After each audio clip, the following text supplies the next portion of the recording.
I'm talking to you today from the ladies' power room in the Windsor Castle.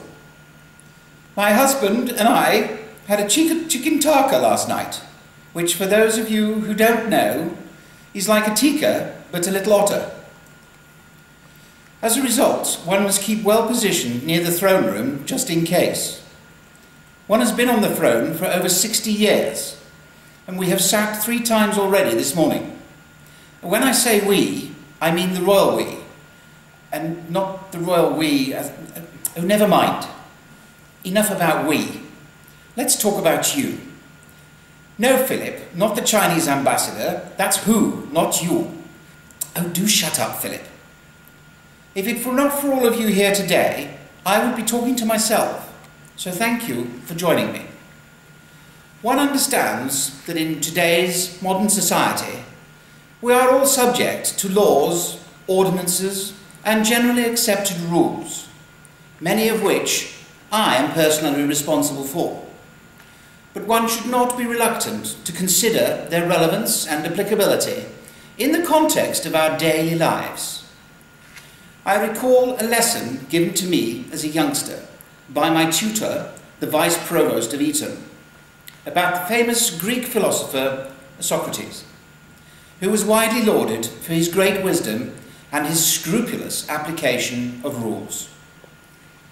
One day, a young acquaintance, Dichotomy, ran up to him rather excitedly and said, "Socrates, do you know what I just heard about your pupil, Diogenes?" "Wait a moment," Socrates replied. "Before you tell me, I'd like you to pass a little test. It's called the triple filter test." "Triple filter?" asked Dichotomy. "That's right," Socrates continued. "Before you talk to me about Diogenes, let's take a moment to filter what you're going to say. The first filter is truth. Have you made absolutely sure that what you are about to tell me is true?" "No," Dichotomy said. "Actually, I just heard about it." "All right," said Socrates. "So you don't really know if it's true or not. Now let's try the second filter, the filter of goodness. Is what you are about to tell me about Diogenes something good?" Dichotomy said. "No, on the contrary."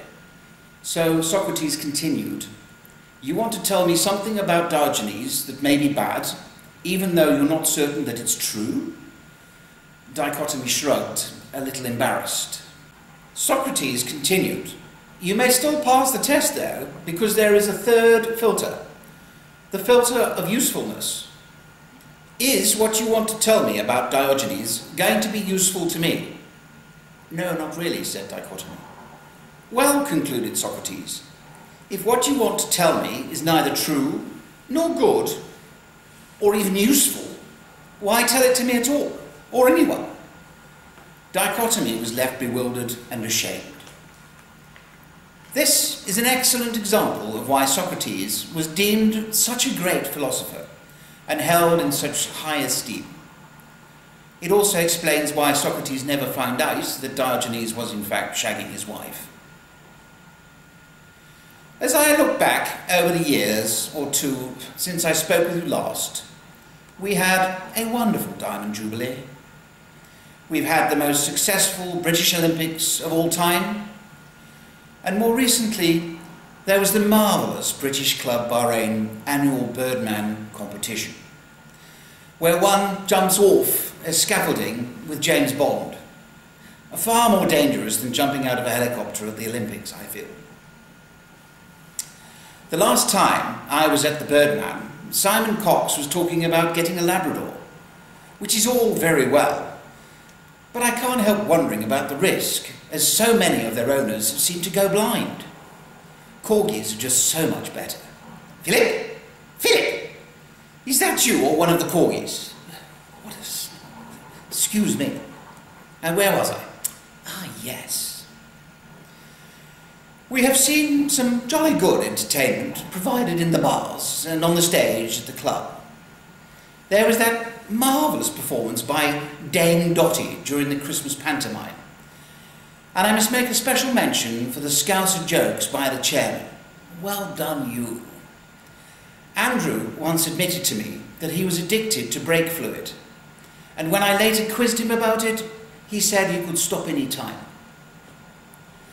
One of the more recent highlights has been the introduction of a regular karaoke session in the sports bar, all very ably managed by Monique. I admitted to her once that I had slept with a Brazilian, and she replied, "Oh my God, you tart! How many is a Brazilian?" Oh, such are the vagaries of my beautiful language. As you are having an alternative Christmas day, here is a small Christmassy conundrum which may be relevant to Neil Dawson or to some others of you today. If one has sex with Santa Claus, does that make you a ho-ho-sexual? My husband and I also want you all to stop this absurd concern about political correctness, where one can no longer refer to frogs or a blackboard for fear that somebody thinks you are referring to a French national or a meeting of the Confederation of African Nations Football Committee. English is a beautifully descriptive language, and as you know, is adopted all over the world. So why must one stop using language that we are concerned may cause offence? The language one uses is contextual in its application. If somebody does not like it, they are perfectly capable of saying quite politely, "I am not comfortable with you saying that. Please refrain from using that word or words in that context." Alternatively, as Gary Lindsay would say, "Shut up before I punch your lights out." For those of you who are more recent additions to our little community, I goes, I was like, nothing, and whenever are completely forbidden. Oh, and eat your greens is not an invitation for you to pick your nose. One should delight in expressing oneself more creatively and tell those awfully dull, feeble-minded, obtuse and highly disrespectful Americans to stop abusing one's language, which laughably they claim to be their own. You know, I still can't bring myself to have one to the garden tea parties after what they did in Boston. Shocking. One is proud to be British. Remember, we joined the European community, but retained our great British pound. And if the French really are as intelligent as they think they are, they would speak English, n'est-ce pas? We British are a tenacious bunch. Oxford-based mathematician John Wiley's finally provided proof of Fermat's last theorem, despite Fermat having died 350 years earlier. We have never lost a major war, and we should be proud of the fact that we are home to the finest elite fighting forces in the world. The Stretford End Army, Millwall's F Troop, and not forgetting the Mile End Mob with that nice Geoffrey Hurst. I wonder what happened to him. Reminds me of Geoffrey Fenner. Take pride in the fact that a British scientist was responsible for naming premenstrual syndrome, PMS, because mad cow disease had already been taken.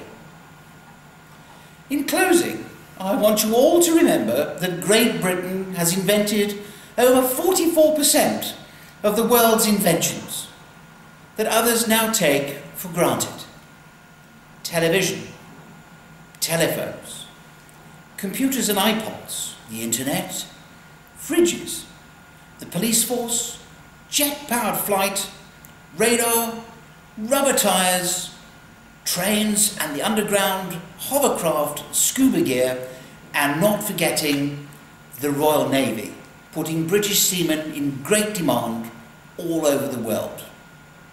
And I nearly forgot, toilets and toilet paper. Which reminds me, the throne room, Tarka, we are not amused.